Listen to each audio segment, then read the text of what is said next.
Hey everyone, Dave Putz from JKP Holdings. Good afternoon. Mr. Nathan Turner was next to me. How are you? Hello, hello. Very good, very good. Awesome. It's good to connect. We had a great session last 2 weeks ago. We talked about a lot of awesome stuff. I would definitely recommend anyone who missed it, take a look at the podcast, the YouTube channel, whatever, you can get a hold of that. Recently, things have kind of started to change for me. We're seeing some new product that are coming from different areas. I know that recently we got a pool of assets. We talked to Paper Source with a gentleman about some seller finance stuff that's coming about, which kind of lends to what we talked with Tracy about the seller finance world being something that's growing. It is. It's an interesting time, and we'll one of the cool things about notes is it's very easy to pivot. Yeah. So if seller financing notes are more available and that looks better, do that. I'm also buying some reverse mortgages right now. Ooh. They're available, so I'm doing that. And it just you can pretty easily just kind of go back and forth, and whatever's available, whatever works at the time. It's good. Yeah. One thing about seller financing and notes in general is understanding the numbers. I want to let everyone know that I'm going to run a spreadsheet training course for everyone, just to understand how to create a partial yield calculator. I could post it to whoever wants it, but it's going to be a 2-3 hour. You're going to create your own spreadsheet to understand time value, understand the formulas, and get away from this brick and mortar financial calculator that some people find confusing, where you can plug and play numbers on a spreadsheet, right? For me, I like the spreadsheet. It's not as grand as a calculator, but I think spreadsheets make a lot of things easier for newer investors to kind of grasp. Deal flow and deals, what's going on with you? We bought a few partials recently. We've actually looked at a few performing notes we purchased, and then there's 2 non-performing notes that we kind of back and forth on that I may not go with. Yeah. What's been with you? What's been going on with you? I've got these. It's a few different reverse mortgages. Another. Just a kind of a regular first mortgage, and then I sold a couple of the loans that I've been holding on to, just because it's time, and I'm selling off stuff and getting everything kind of going into the fund, and so we're awesome winding down and building up at the same time. So it's a lot of fun. That's awesome. For those who are interested, we had a comment. Just go to JKP Holdings /spreadsheet-calculator training, and we'll go through it. And I'll be talking to Nathan afterwards. We have some really cool stuff that's going to be coming about for September. So tune in for that kind of information. It'll be a training course. But with that said, seller financing notes, we both came from the institutional world. We did some lease options. The seller finance notes is the Wild West that we thought we walked into when we bought into notes. Notes was like this Wild West theory for a long time. And then we got to grasp at it. And then you walk into seller finance notes. I feel like I'm back to the Wild West on just different things. I like seller finance. That's the same thing. That's kind of where I got my start. Is at the very beginning, I was creating notes, and I was doing seller finance, and so that was an interesting learning curve, figuring out how to write paper and how to make it a good piece of paper to be able to resell if I choose to in the future. Yeah. So I'm a big fan. There's all kinds of fun ways that people put them together, and they're a little bit goofy sometimes, but I mean, people are paying. Yes. Sometimes that's all that matters. Yeah. So without further ado, we have gentlemen here that's going to be tuning in with us. And if you don't know Jeff, get to know him. He's a wealth of information. His experience is no other. He's been doing notes for a long time, since the 80s, I know, right? And we ran into him at Paper Source. His knowledge is amazing, but he's a seller finance person, right? This is his bread and butter. Yeah. I admire Jeff's analytical skills to look at it and treat this like a real business, like a real project, and something that can be tweaked, and you can look at different things and what works and what doesn't work. And I like that approach. I like, kind of the systematic approach to it. That's good. So Jeff, welcome, man. How are you? Yes, sir. Hello, guys. How are you? I'm doing good. Good. Well, let's start from the beginning. We all start where we're at today. Some people that's overwhelming, some people it's exciting. Where did you get started with real estate and how'd you get into notes? And if you can keep it under 4 hours, it'd be great. Yeah, that's the trick here. Well, let's see. Long story short, when I was 19, I purchased my first property, a triplex. I lived in one unit, rented out the other two, covered the mortgage. I learned that and I purchased that property at 19. I decided when I was young, about 15 and a half years old, I read the book, Think and Grow Rich. Someone gave it to me, and that's like the cornerstone of my success for sure. And in reading that book, I decided about 16 years old that I would never be a renter. I'd own. When I moved out, I was going to own and buy something. So I bought my first property when I was 19, a triplex, lived in one unit, rented out the other two. And then from there, I purchased and lived in and fixed up and moved several times. By the time I was 25, I had 27 doors. At 25 years old, I had 27 doors. Nice. And I was taking care of them all myself. We're talking within, a half hour driving distance of my house. And being a landlord, I know it all. We can go over stories with that another time, but landlording is not all it's cracked up to be, and neither is rental cash flow. A lot of people tout, hey, I got a rental property, the expenses are $1,200 a month and I'm getting $1,500 a month, and that's $300 a month positive cash flow until something happens, right? Until the water heater breaks and there goes 4 months, 5 months of cash flow, or a bigger expense comes up. So I was always, people think, oh my God, 27 doors, you must have been rolling in it. No, I was barely making ends meet, keeping all the maintenance on all the properties, covering, 18 different mortgages and doing what I had to do. And there had to be a better way.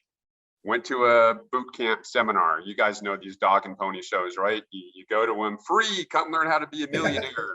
And so I went to dozens and dozens of those. I tried everything. I was an entrepreneur in a mindset, and I still am. And I went to this one, and the guy said, "Be the bank, not the landlord." And I was like, I don't have to be a landlord? What? Went back to the room within 20 minutes, signed up, $7,500 5-day boot camp, right? Yeah. Called in sick for a week. I was working at Ralph's grocery store in Southern California since I was 15 and a half. And at 25, I went to this boot camp and it changed the direction of my life. I was like, oh my God, this is for me. Now, if there were 200 plus other people in that class, after about 6 months, nobody was around anymore. They went off to the next shiny object. But I knew in my heart of hearts that this seller finance note business was for me. At first, brokering notes, and then eventually to buy them and be the bank. Yeah. And that's the short story of how I got into it. Wow. How's that? What year was this? This was 1991. Yeah, started Awesome. in May of 91. So I just had my 31-year anniversary last month. Oh, And I do nothing else. I don't invest in anything else. No stocks, no crypto, no, nothing else, just notes. It's all about the cash flow. Sold off all the properties, carried back notes on some, got cash to buy notes with others, built up the portfolio. Life happens, got a divorce, lost everything, started over, and building it back up. It's been 11 years since the divorce, but still got to build it back up to where it was. And I know how to do it. So it's been nothing happens overnight. And to grow businesses and to start these. And I'm glad you mentioned too, Nathan, that it is a business. We're not going after it like it's a business. We're going after it as it's a business. It is a business. And if you're just lollygagging around thinking that you're going to find a note by building a website, it's not going to happen that way, guys. Not these days. Yeah. It's interesting you said all that. We do have some members and people who follow us are probably born after you got started, right? It's kind of absolutely. I'm not as young as I look. And we want to make sure people understand that where you are today and which we're going to get into is not anywhere close to where you began at, right?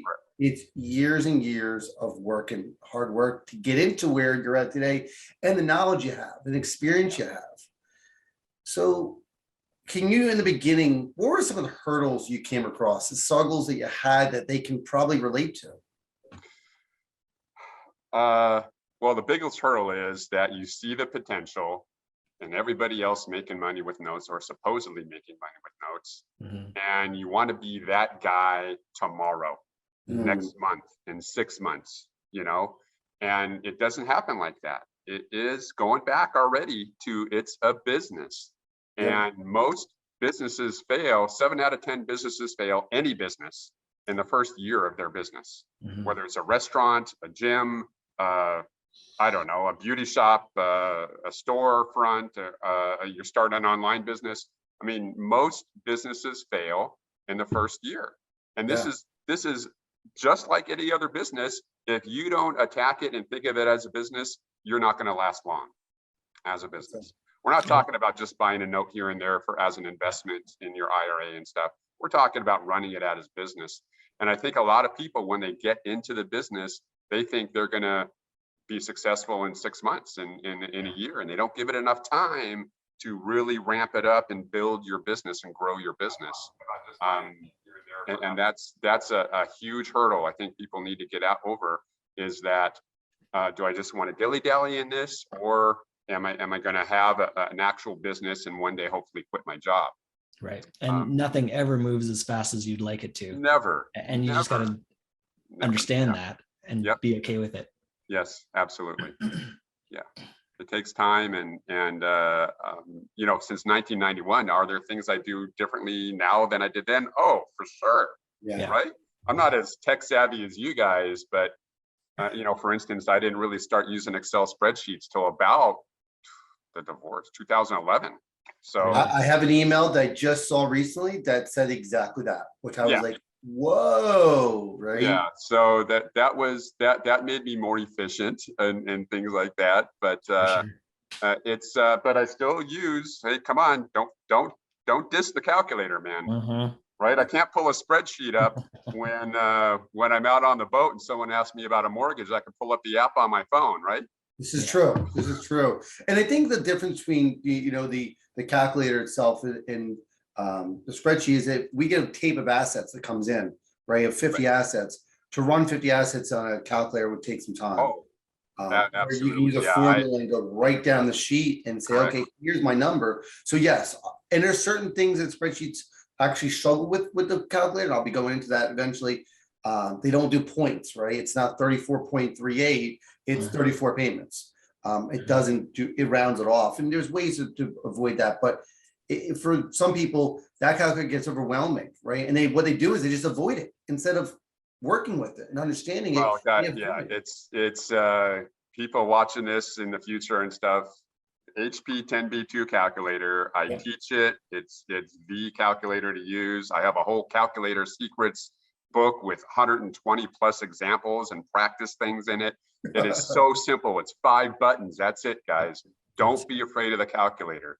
I do usually one at a time from individuals, one note at a time. And you're right, when there's a lot more, when I get a tape in or something like that, you got to use the Excel spreadsheet. You're not running it through, or another program called T-Value I use a lot of. And so yeah, with the numbers, I mean, we could talk about numbers all day long, but yeah.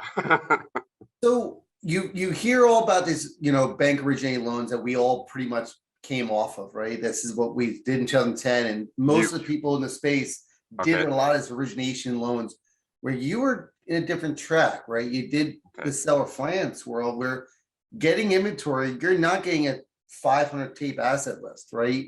You're putting in work to get asset lists. Yeah. When did you guys start? What year? 2010. 2010. Yeah. 10. Okay. Yeah. So yeah, before the crash, there's not a lot of tapes around, you guys. Right? There weren't, and you're talking about, we all deal with banks. Well, we all don't. I don't, deal with banks. We do if they come across us, and if someone comes across us, we're happy to deal with banks. But there's a difference. If I could share my screen a second, let me show you the difference between different types of notes. Is that okay? Yeah. One let's do second, open All up. right. screen. I'll hit the little button here. Tell me when. You should be good. Okay, boom. And then I'm gonna pick, I made a few documents here Yeah, perfect. so that we can see this. So, oh, wrong one. We're talking about notes. We'll get to that one in a minute. Here it is. Okay, there's three types of notes. Here they are. This is it. A conventional note, a bank, mortgage company gives someone a loan. It's a debt instrument created when a bank or mortgage company finances the sale of real estate, right? Most people understand that. You want to buy a property, you go get a loan from somewhere. That is a conventional note, okay? And Then you have right a private now, mortgage note. Maybe the person can't get a bank loan, can't fit in that box, which is getting tighter and tighter these days, right? Mhm. And then there's private mortgage notes. So an individual investor, maybe a real estate investor, but an individual investor will fund the loan to purchase the house. So the person's taking money out of their pocket, 100% providing the loan for the person to buy the property. That's a private mortgage note, a debt instrument created when an individual, not a bank, finances the sale of real estate. Then we have what's called a purchase money mortgage. This is a So debt instrument. right now note we're and not mortgage. seeing that screen, Jeff. We're just looking at we've got value-based investing versus speculation. That's the one we Oh, see right now. what? What? I'm showing this one.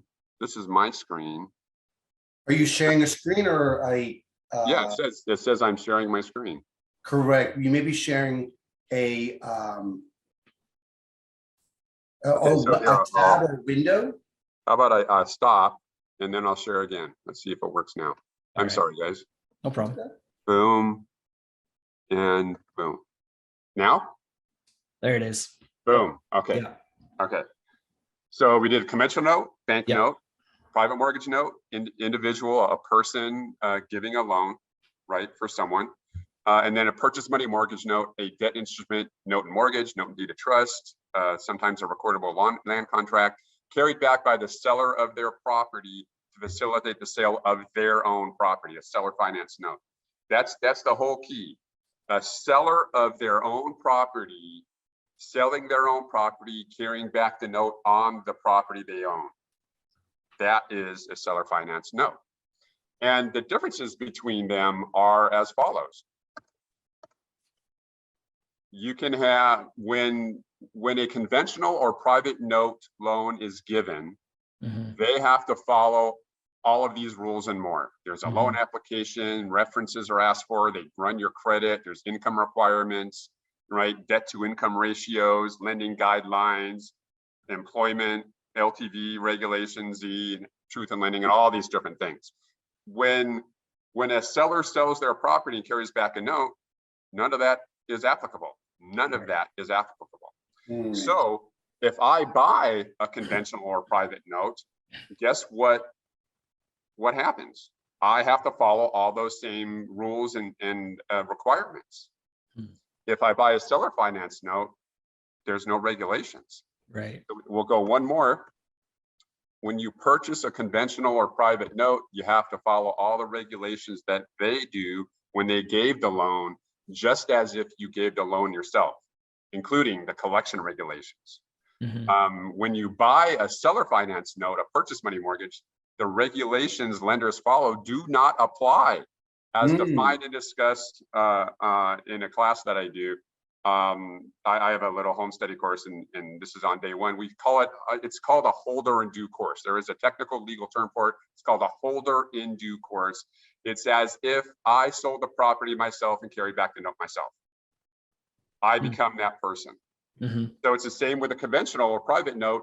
If you buy a note from a bank or a mortgage company or a private individual that gave a loan, it's as if you gave the loan and you have to follow those regulations. When I buy a seller finance note, it's as if I sold the home and carried back the note myself, so I don't have to follow those regulations.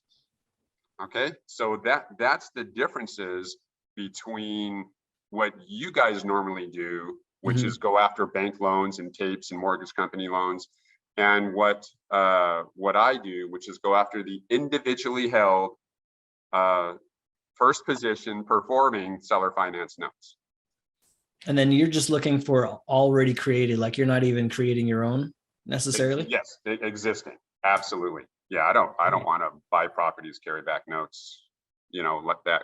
That's a lot Yeah. more work, man. I want to sit home and go Yeah. bass fishing and go snow skiing and go hiking and, That's awesome. stuff, right? Yeah. Yeah, for But sure. yeah, okay, so I'll stop this now. We can continue. So does that kind of explain it? And then you asked a question, and that's why I brought that up.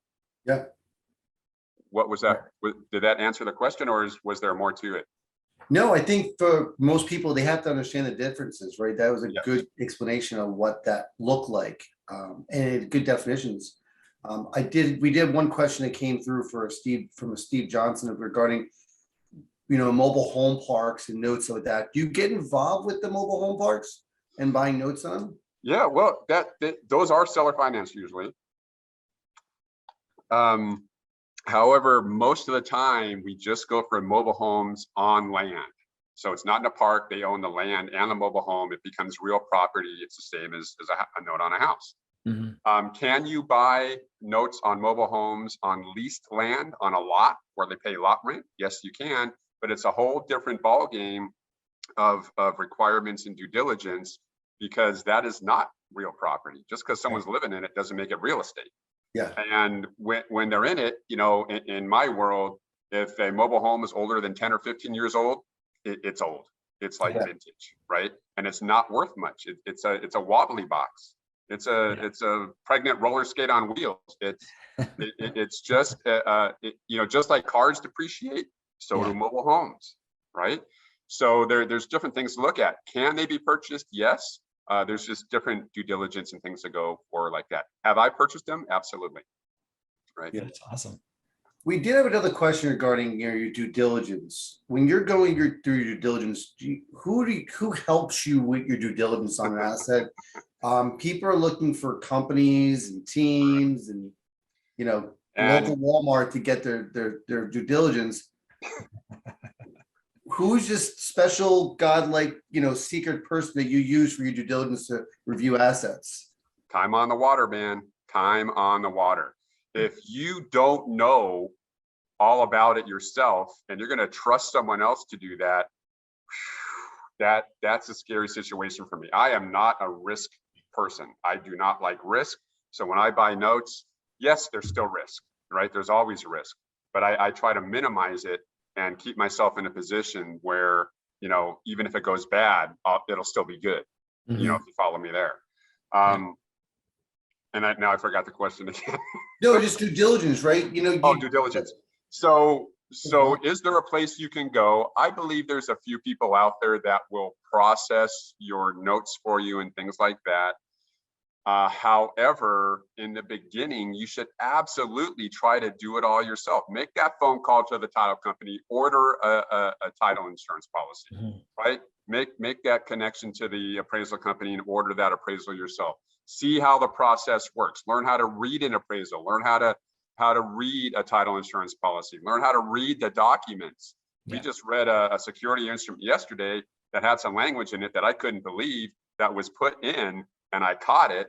And so now there's a different price because there was like, this person doesn't have to, this person gets a 15% discount if they pay off before 2025. And I'm like, well, that's a whole different ballgame now. Yeah, it's a different note. Now I have to lower my price and adjust for everything. But you've got to learn yourself.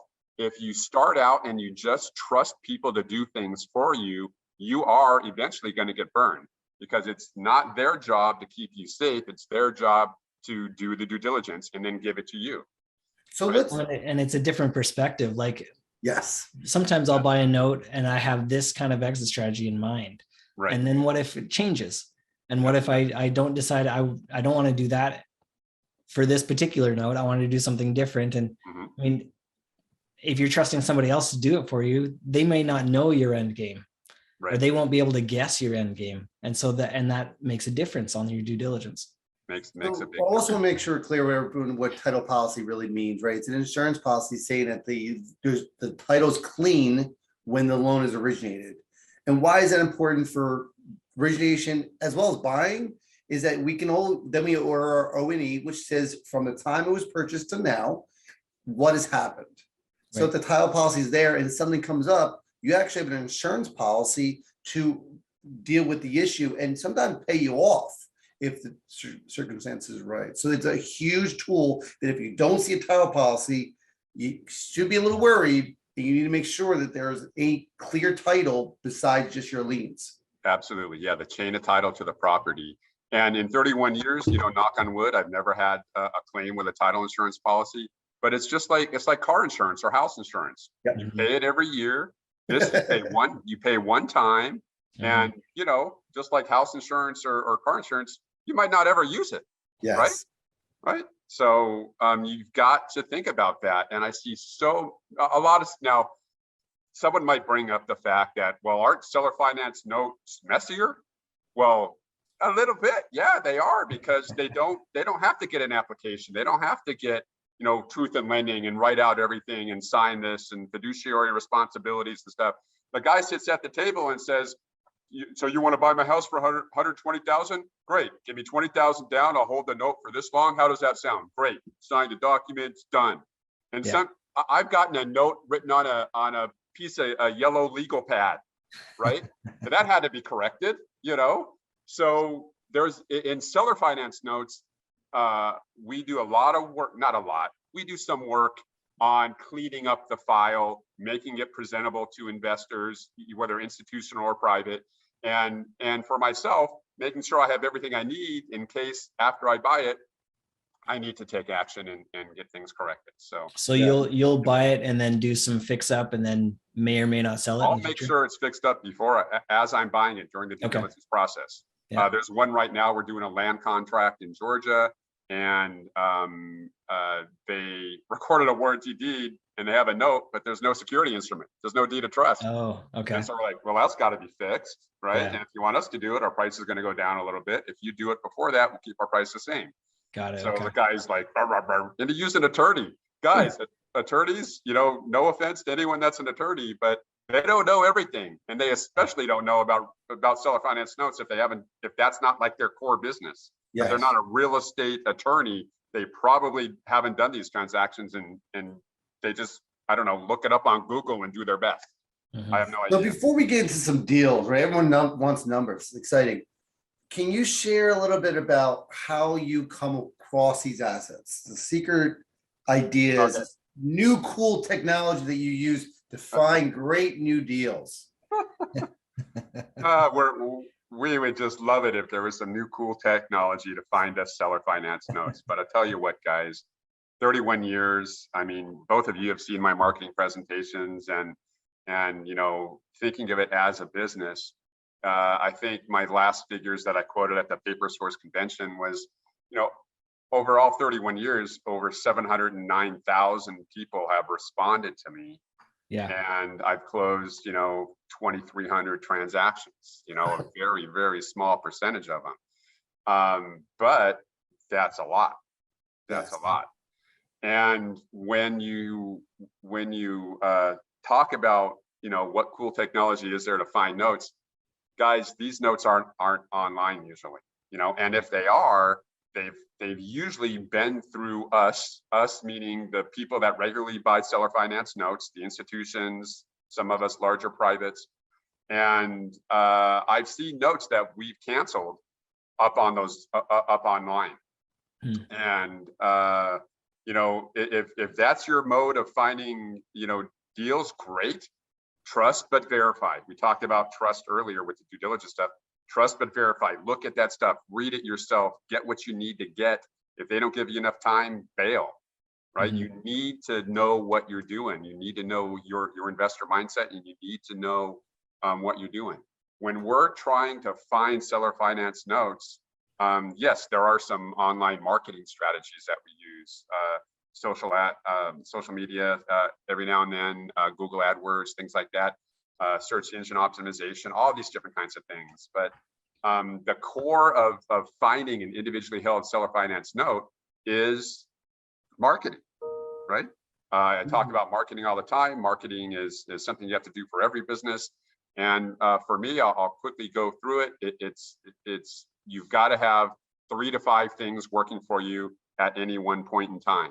And of those 5 things, half of my business comes from direct mail. I purchase names and addresses of note holders, and I direct mail to them. That's half of my business every year. Half my deals closed, and last year was like 62%.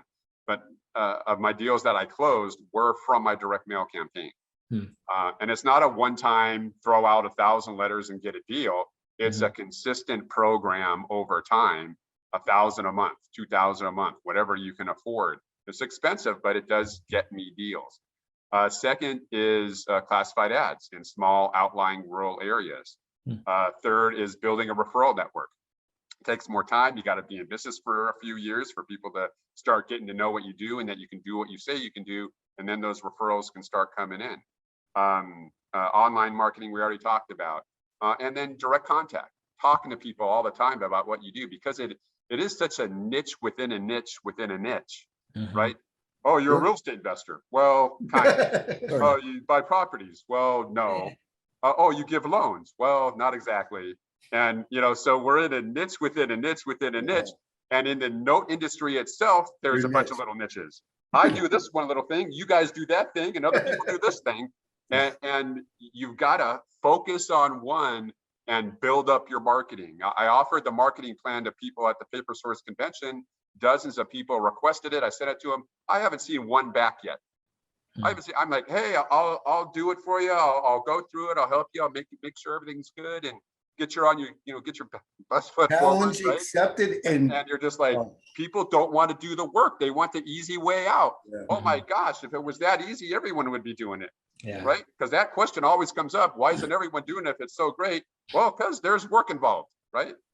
So fantastic. It's not a get rich quick, and never has been and never will be. It's never has been, never will be. How many pieces of mail do you think that the 2,300 you close on average those people received? How many marketing letters? There's competition, and it probably came directly from me telling people to do it, right? But it's okay because there's plenty of notes. How many do you think? However, I'm going to say at least a dozen, if not a couple dozen. How many pieces of letter did you send to that person that closed? How many did you send? 3? Oh, they get 4 things from me in 19 months. Okay. So they'll get a letter, right away. 6 months later, they get a follow-up postcard. 12 months later, another follow-up postcard, and 18 months later, a follow-up postcard. It's a program, right? I'll get that first contact in. They'll call me or email me or fill out the worksheet online from the letter. And then not everybody needs to sell right now. A lot of them are just curious, right? Sure. I'm usually the first person to tell them, no, you're not going to get the balance of the note. There's a discount involved, and let's see how bad yours is going to be, right? Yeah. So, or how good it's going to be. Sometimes they're good, but smaller discounts. But it's action and marketing and in a program. A consistent program. That's why the direct mail works. Is it's a consistent program, not a one-time thing. Yeah. So I got a question on the notes that you're seeing where people are responding and you're reviewing all the documentation and stuff. What's kind of an average interest rate that these loans are being written at? I know it varies wildly, but so people carrying back notes on their properties. The ones that do it. Most of them, it's one in their lifetime they carry back, right? Yeah. It's not a business for them. I had to sell my property, I carried back a note. So they don't know what they're doing. And if they don't contact us beforehand, we see stuff, 0 down, 0% for 50 years. And you're just like, oh my God, do you have any more properties? I'd be happy to buy, right? And so we see everything from those to 2%, 3%, 4%. And you're just like, what are you, a bank? Yeah. Now with interest rates going up in 3 to 6 months, we'll see some higher interest rates, I'm sure. However, going with that, our yields are going up too, because we got to keep the same profit going, right? Yeah. So prices are still going to be the same, if not lower in the coming future. But that's a big thing. All over the place. Yeah. All over the place. Yeah. That, would you buy a note with a 0% interest rate for 50 years is going to get a huge discount performing or not. Right. So it's one of the fun things about the business that really keeps me doing it year after year, is that every person that contacts me, it's a whole different puzzle. Yeah. How am I going to fit the pieces in, right? How's this going to work, right? Yeah. With 29 different ways to buy a note, which one's going to work for this guy? Yeah. Yeah. It keeps it fun, keeps it interesting, keeps it fresh. Yeah. So let's get into some fun stuff here. You don't have to share screens. Give us an example of what note you've seen, what numbers have come across in the last, say, year or two. Give us a kind of a general situation you've run across and some numbers of a property. Okay, so let me share my screen. Okay. And Let's do this, and I'll hopefully get the right one this time. Jeff, you're in California and you buy all over the place, right? I'm in Arizona now. I was in California, been okay. Lake Havasu City, Arizona now for 7+ years. Oh gosh. And, Okay.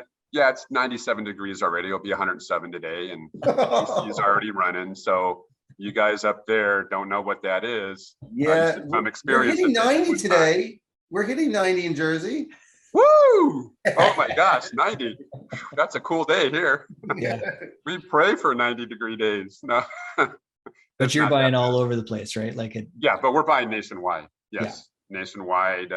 We even did a deal once, Puerto Rico and Guam, all the states. I think maybe there's 1 or 2 states I haven't done a transaction in all these years. Yeah. You know, like Maine is one, I think. Maine's tough. Anyway, yeah, this is nationwide. Oh, that's cool. Yeah. Oh, what did I finish the question or? No, yeah, you're good. We were looking for you're going to share a screen. I was going to share a screen and show you some numbers. Yes. Yeah.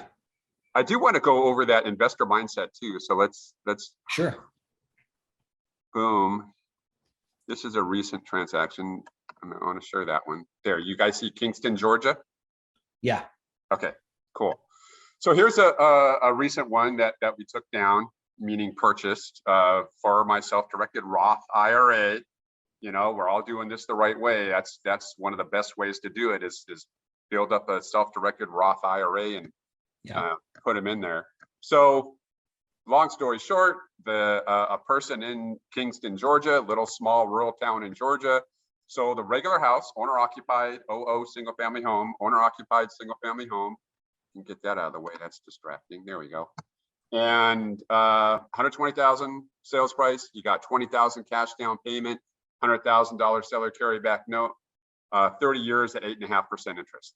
This guy knew something, right? This guy's a little more savvy than a regular individual seller finance note holder.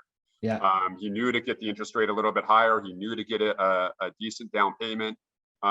So that's great. So we plug it in the calculator. We run the numbers. The payment amounts $768.91 there. First step. Second step, verify the balance. When they call you, they've received a few payments. So we got to know what the balance that we're purchasing is. So we run it through the calculator. Here's the little steps. The balance is $99,630. Then the next thing I do is I'll calculate the loan to value, right? Balance of the note divided by the sales price of the property.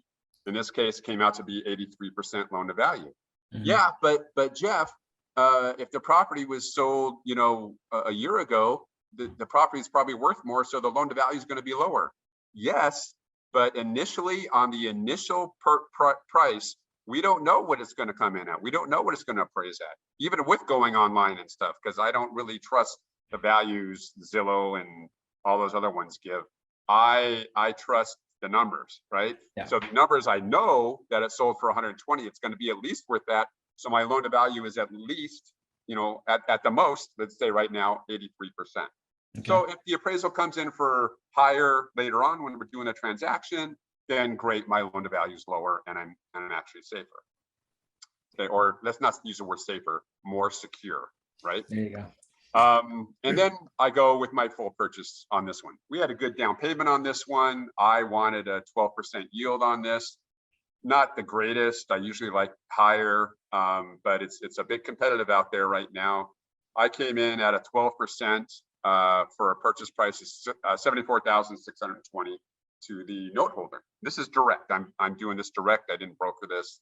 Mm-hmm. And everything. So that was the price of the note holder. And yeah, okay, it's a $25,000 discount, but I have to wait 30 years Mhm. to get my money, Yeah. right? And I want to make some money. Yeah. So the issue with this one was, of course, this person had contacted some other companies, right? Competition to see what they could buy. There was some poor credit on this one. So that's the reason for the higher for the yield and for the discount. Okay. I don't know what that is, cents on the dollar, but it looks like about 75%, you know, or somewhere around there. So pause right there. I stress this dramatically because people don't realize this. People bid percentage of UPB or BPO. This is a case example. Jeff doesn't even know what the percentage of UPB is or BPO is because he's based on a return, not based on a percentage number, right? He's guessing because it doesn't matter if this is 80% or 20%. His numbers based on a return he's looking for based on the situation. Sorry, Jeff, go ahead. Correct, based on the situation, because we use all 4 or 5 different ways, right? Yield, investment to value, cents on the dollar, et cetera, right? There's other ones that are blanking now, but those are the 3 major ones that we use. Yep. Cents on the dollar. We didn't say that. To calculate our prices. In this case, the final number did come from a yield-based calculation. Right. And of course, this is an initial price subject to verification of the information that they gave us and acceptance of the payer's credit, appraisal, and title. We already saw the credit, right? And did a soft pull and we saw the credit. So we already knew that. So now this price is still subject to appraisal coming in for at least the sales price and, like we talked about earlier, clean and clear chain of title. Okay. And with that said, and then we do one last calculation to check our safety and security, is investment to value. Investment to value is the purchase price you're paying compared to the value of the collateral, ITV. This is a term you got to learn and a number you have to calculate. This is your security. We're at 62% investment to value, meaning there's 38% security above me, equity above me, that if something goes wrong, worst case scenario happens and I have to foreclose, take back the property, fix it up, resell it, and carry back another note or sell it for cash, I'm going to have enough room to do all those things and still, at a minimum, get my $74,000 back. And what the market is today, this is a big deal because if the market drops at all, you have to be in a spot to absorb that impact of property values increasing. Correct. So I like to keep myself for my own personal portfolio and my personal preferences under 70% investment to value, and usually under 60% investment to value. I am not risk averse. I manage my risk, and again, in 31 years, I've had 2 foreclosures, and I actually made a ton of money on both of those foreclosures. Before you go on, we had one question about how much, if someone begins, how much should they budget for marketing? Oh, geez. You know, look, guys, when I started out,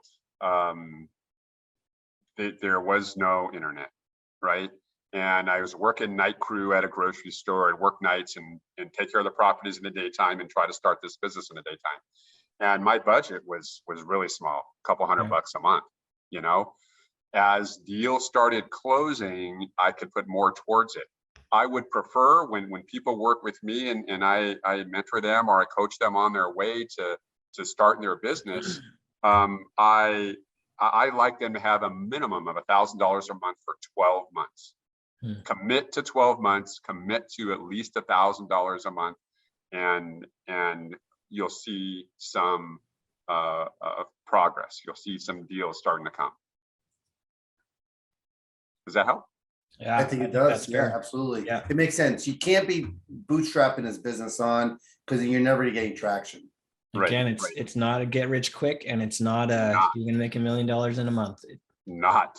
It's not how it works. That's just not. Nice. So there you go. Yes, good question. That's good. Really good. So I do the ITV, and then we have on the bottom there, we have the information that we verified on the calculator and the numbers we calculated. And this guy went for it. Appraisal came in for like 122, so we were okay on that one. Title was easy. They had a title insurance policy, so we just had to do an update or a date down, it's called, from the time they got the policy till now. And that was one we recently purchased. And those payments are just going in the Roth IRA every single month. That's a good looking note. I like that one. Yeah. Yep. Now, are they all like that and that's simple to do and easy? No, I picked out a smooth one for you. But, you know, there's always hurdles and surprises, just like with you guys. I'm sure you guys have a few more hurdles and surprises with some of the non-performing and stuff. Yeah. But people seem to think that I don't purchase non-performing. I do, just not at the prices you guys do. So It's definitely changed over the last couple of years. yeah. We had another And question it's gonna regarding, change again. Yeah. regarding from April, regarding when someone says no to your price, right? What do you say then? How do you overcome some of those objections? So, okay, so part of the business is marketing and getting those calls to come in, right? Yeah. All right. So I can get the calls to come in for people starting a new business or starting out and stuff. But what happens when you pick up that phone and start negotiating and talking and communicating with these people? That's where the deal is made, right? So on that very first phone call, I have an idea. By the time we're done with it, I'll have an idea of what they're looking for. If they're looking for par, 100% of the balance, or a 5% discount or a 10% discount, guys, don't waste my time. This is not how this works. If you can get 90 cents on the dollar, you should have this, that, and the other thing. You don't, so your discount's going to be a lot less. So when I do call with the prices, they are already thinking in their head, oh my gosh, this guy might not even buy this note, right? Because as I'm going through getting their information and filling out the worksheet, most of the time verbally, I would say maybe a third of them go through the website first and put their information on my form and send it to me. Guess what? I'll call them up right away when I get it and start verifying the information. That person-to-person contact, that relationship building is what this business is all about. It's not all about numbers sometimes. Right. I bought lots of notes at lesser prices than competitors because I built a relationship and they liked me better, whatever that means, So and that's worth something. Like that's not nothing. That's definitely worth something. Right. Like and that didn't happen something. over in the first year. That took years to learn how to negotiate and talk to people. So on that first phone call, we're getting to when they say no. On that first phone call, ooh, a 3% interest rate. What are you, a bank? Dude, why would you do that? You should got like an 8 or 9 or 10. He's like, well, that's what the banks are giving. Well, our underwriters aren't going to like that, right? And oh, you got 1,000 down on a $200,000 property. Underwriters aren't going to like that. Oh, it goes for 50 years. Underwriters aren't going to like that. So by the end of the phone call, they're like, oh my God, my note's really crappy. I hope I can get something for it. Yeah. So when I call them back and give them a price, the discount's not going to be a shock to them, right? They're going to, there's a discount involved. I get it. And they'll be more open to hearing the options. Right? It's not all about the full purchase. Then we got the options. So when they say no, I go back and I said, well, on the first phone call, wait a minute, didn't you say, you'd like to pay off some debt or, buy your daughter a car or pay for your son's college? Or so let's see how we can work this out. Here's 3 options. Here's a full purchase price. Here's a way to get just what you need to pay that college tuition this year. Here's a way to get a couple of years of that. And I give them some different options. Now I don't get everybody to say yes, obviously, right? I don't. What's I think my stats are like 2.3% over 31 years have accepted and closed. Yeah. Now, I'd probably get 10% to say yes. It's the other, a lot of them don't work out. So when they say no, I just go with those other ones. I try to figure out what's going to work for them. And, then sometimes they still say no, a lot of times they still say no. However, then you just follow up with them, call them next month, call them 3 months, 6 months. And I keep saying, call. Yes, people, we got to talk to these people. It's not all about, I could just send them a price in an email. And if they say yes, great. If they don't, great. you're just throwing stuff against a fan, wallers to see if it'll stick, right? That's not the business, right? You can send out numbers all day long. We're not quote machines, right? Yeah. We want to get a deal. If I'm sending you a price as a broker, you negotiate the heck out of it, right? That's your job. And Yeah. that's skills to be learned also is the negotiating side. And deals are made on the phone. Yep. Emails are for confirming details and things like that, but deals are made on the phone. Lots of phone time. And Lots you of get phone information about that you wouldn't get on a form, right? Why they sell the loan, Yes. what are the numbers, hey, situation, hear the tone of voice. You can get a grasp of what's really going on and more than just the asset itself. Absolutely. And you can hear their tone. And I'll tell you this, and whether it's a bank that you're buying it from or a mortgage company tape or an individual note holder, there's stuff they're not telling you, right? And our job in due diligence is to peel that onion and find out what they're not telling us, because there's always something they're not telling us. Yeah. Right? Oh, you showed this to other buyers. Why didn't they buy it? Yeah. Well, I don't want to tell you. Well, Yeah. I'm going to find the same stuff, so you might as well tell me right now. Yeah. Right? And not waste either of our time. So How many assets do you see are actually serviced by a licensed servicer? half, maybe half.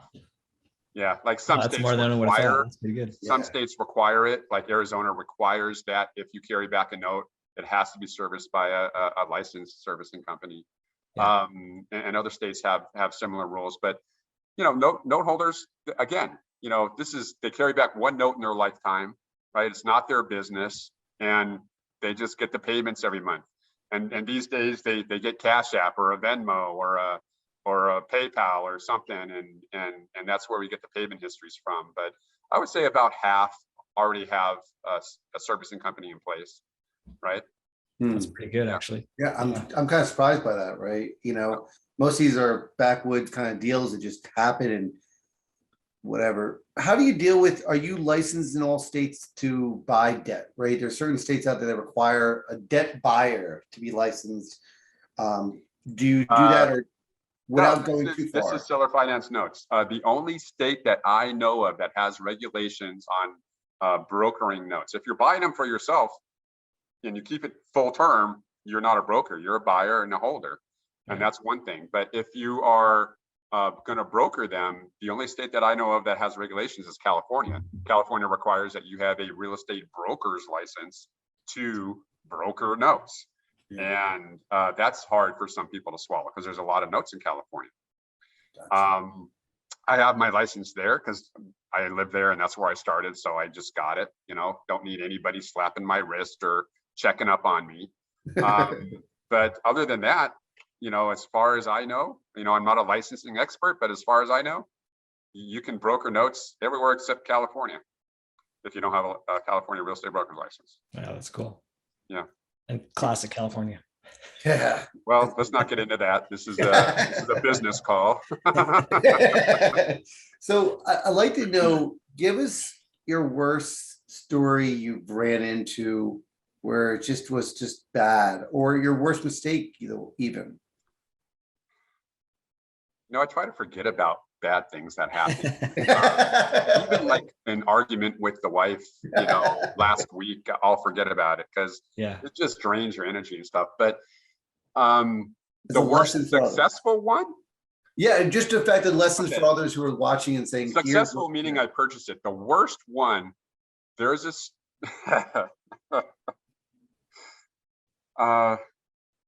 I'm really struggling. I have other people's stories of their worst deals, but like buying what you thought was an owner-occupied single-family home, a note on an owner-occupied single-family home in Oklahoma, and it turns out that it was built out of hay. It was a hay home. There's a process. I looked it up. There's a way to do it, but it had burned down, and they didn't have insurance.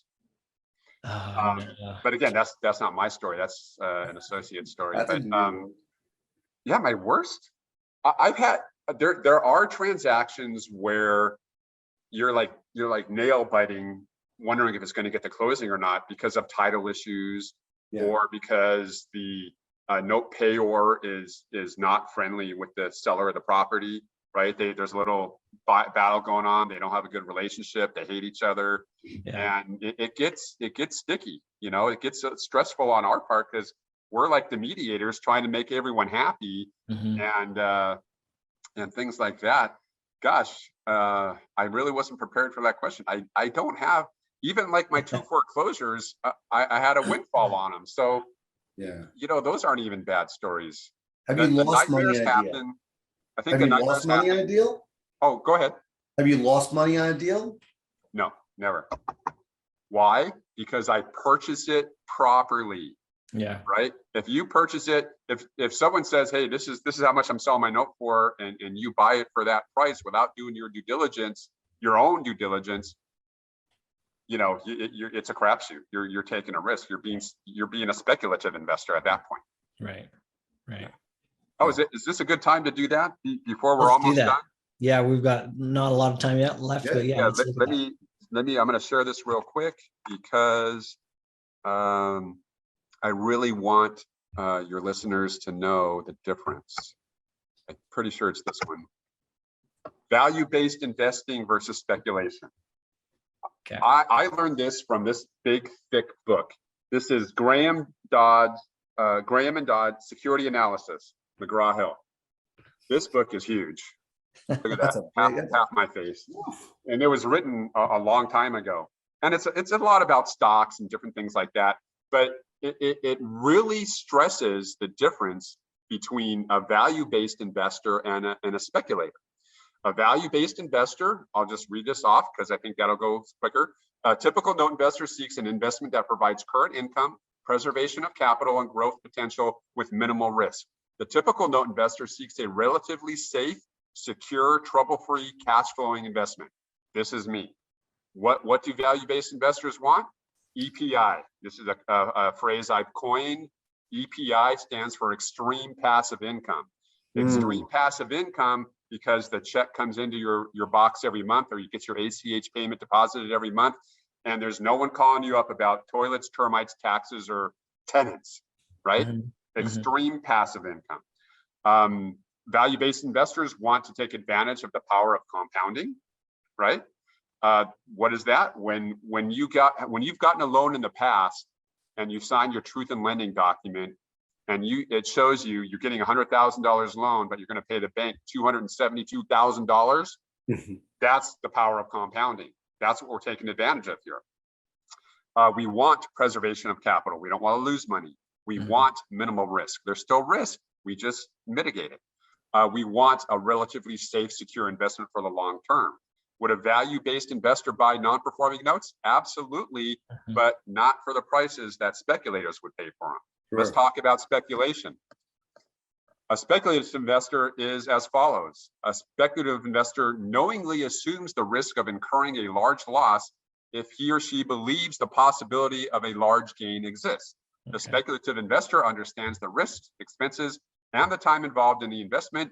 He thrives on the concept of the greater the risk, the greater the returns. Speculative investors want a home run every time.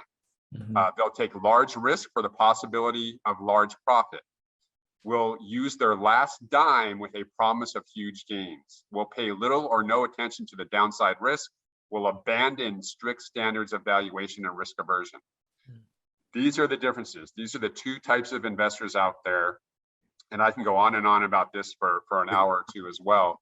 But I really want people to start thinking. I think that's one thing I got out of the conference at PaperSource last month when we met and we talked, is that people want that quick buck. They want to make a decision. They don't want to do the work. And they get away from what a real investor should be doing, which is knowing what they're investing in. You know, crypto, for example. Oh my God, the people that were raving about crypto last year, woo, I can't even count how many people. Where are they at now, right? Cash me outside, right? How about that? It's down like 90%. And that's always been, crypto's always been into the foreseeable future here, a very speculative investment. Sure. So I think at the conference where I was going with that is that a lot of people do not know their investor ID. They do not know where they're at. And it takes a while for you to figure it out. So while you're figuring it out, why don't you broker some notes, flip some to investors that know what they're doing, and see how the process works, and see if you like how that investor does it, or you like how that investor does it. And then you'll narrow it down to what I'm looking at your pictures, I should be looking up here, what you guys are looking at as far as what your investor ID is. So I wanted to get that out there for the public in general. You got to know what kind of investor you're in before you start investing in anything. Absolutely. So we kind of hinted at it before, but you talked about looking out to the horizon here with the non-performing and just market conditions and all of those kinds of things. What's your take? What do you see coming? Well, we've never seen nothing like this in history, right? All of these different things that are happening at once with the war in Ukraine and in Ukraine and the gas prices and the oil stuff and the inflation hitting 8.6, and then interest rates just bumped for a 30-year fixed 6.1 now. 2 months ago was like in the 4s. Yeah, this is unprecedented how fast interest rates are going up. Right. Now I'll tell you this though, been doing this for 31 years. I know when interest rates hit 6%, for me, my opinion, my statistics, when interest rates hit 6%, much fewer people are going to be able to qualify for conventional bank financing. And there's going to be a lot more seller financing coming up here, right? So I'm jumping up and down. I've been waiting since the early 2000s, right? Go up. As note investors, as performing individually held single family, I want interest rates to go up because then they'll get closer to my yield and I can give a little bit better prices sometimes. Yes, you know? Key item. So I think that we're going to see more seller finance notes on the horizon. I don't know how all this is going to play out, you know, with the economy and everything like that. We just dipped into a bear market. A recession is looming. And we're just going to continue to move forward. I'm going to continue to do the marketing, but I do expect that I'll be very busy in the next couple of years. Yeah. So very awesome. We'll see. Jeff, I know April said that it gave your TWITA comment in the thread. So Twitter. Yes. Twitter's my little slogan I came up with. I thought way back when I watched Austin Powers, I was just like, that's what I'm talking about, right? Everyone says it now. That's what I'm talking about. And that's just a mouthful, right? That's what I'm talking about. I'd rather just say Twitter, TWITA, Twitter, and get it out. I use it when anything exciting happening, when something's positive, when I catch a fish, I'll shout it out. When I hit a good golf shot, boom, Twitter, you know? Yeah. So that's my little thing, kind of like, I guess, branding, you know, or whatever. That's my thing. I'm Jeff Twitter Armstrong. Find me on Facebook at Twitter Jeff on Facebook. Nice. So Jeff, we're going to disconnect for everyone. I appreciate you coming on for the hour, giving us great insight. That was really good. It was awesome. Just that experience and knowledge is overwhelmingly awesome. And guys, feel free to reach out to Jeff. He puts out a newsletter that you can grasp so much great information from. Just stay in tune with them. Take a look up on LinkedIn, Twitter, everything else out there, and just tune in with them and learn from him. He's a great guy to learn from, and he's open book. So thank you, Dave. Yeah, it's, you know, my website, armstrongcapital.com. I send out every Wednesday. I'm pretty sure you guys get it. I hope you get it. You know, a little tips and training by Jeff, just little tidbits, an article every month, things like that, just to keep that motivation going.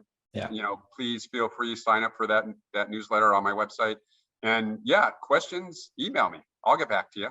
Email is always best.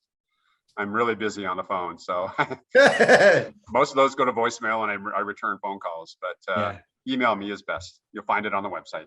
Thank you guys for having me. Thanks, Jeff. Everyone have a good weekend. We will be catching up with everyone soon. But if you have any questions, feel free to take a look at the YouTube channel, Facebook group, and all that good stuff. And take a look at the note training that will be coming out shortly. Thanks, everyone, for tuning in, and we'll talk soon. You bet. Thanks, guys.